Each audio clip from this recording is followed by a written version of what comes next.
quand nous observons l'histoire de ce pays depuis l'indépendance du pays jusqu'à aujourd'hui, nous remarquons que le rêve du prince Louis Rwagasore et le rêve du héros de la démocratie de Melchior sont en train d'être réalisés aujourd'hui.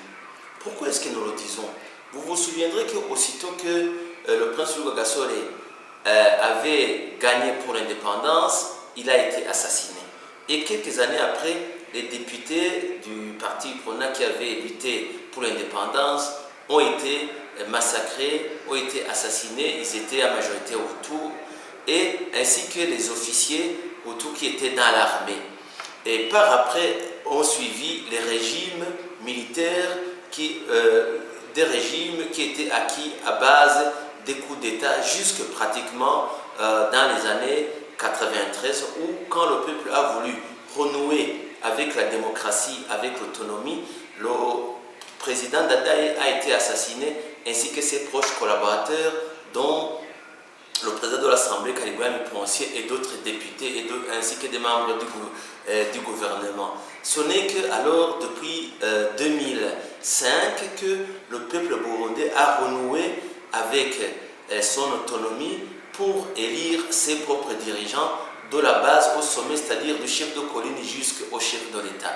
Mais vous avez remarqué que pas plus tard qu'il y a pratiquement quelques mois, un an, le 13 mai 2015, il y a eu un groupuscule de militaires et de civils qui ont voulu renverser les institutions élues. Heureusement, l'armée et la police, qui sont, je dirais, 50% Hutu, 50% Tutsi, selon les accords d'Arusha, ils se sont levés comme un seul homme, ils ont combattu ces putschistes, et le peuple burundais a pu élire tranquillement ses dirigeants de la base au sommet.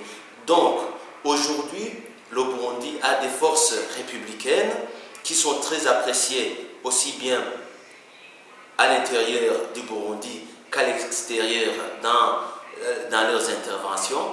Et deuxièmement, le peuple jouit aujourd'hui de son autonomie. Ça veut dire qu'il peut élire ses dirigeants de la base au sommet. Ça veut dire que nous avons conquis l'indépendance politique. Pour ce qui est de l'indépendance économique, là, nous sommes encore en arrière.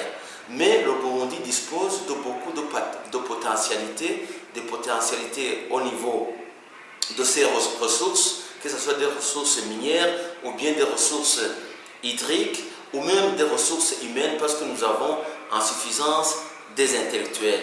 Et des études viennent de montrer que d'ici 5 ans, le Burundi aura beaucoup progressé au niveau économique. Nous sommes optimistes.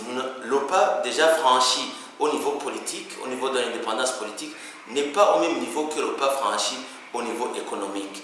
Mais il faut avoir son optimisme. Aujourd'hui, que le peuple burundais a conquis son indépendance politique, nous pouvons